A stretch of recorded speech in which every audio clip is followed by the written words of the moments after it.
For the first method, once you're on Microsoft Edge, you want to type in edge://management and click on enter. And then it will tell you if Microsoft Edge is managed by a company or organization. If anything comes up here, then you could just remove it. For the second method, right click on the Windows Start icon, then click on run. Then we're going to type in reg edit and click on enter, and then click on yes. Once you're on it, you can see what I'm going to be doing on the top. So I'm going to expand HK local machine, then I'm going to expand software, then I'm going to scroll down and expand policies, and then I'm going to expand Microsoft, and then you should have Edge right here. Whenever you see it, just right click on it and then click on delete. For the next method, open up Microsoft Edge and then click on the three dots in the top right, and then head over to settings. Once you're on it, we're going to click on reset settings, and then you want to restore settings to their default values, click on reset.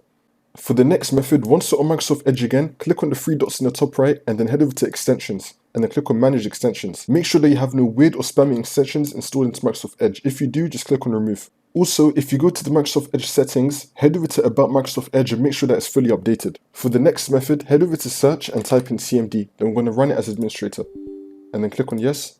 Once you're on it, we're going to copy and paste these three commands, which will be in the description below. So I'm going to start with the first one. I'm going to paste it, click on enter.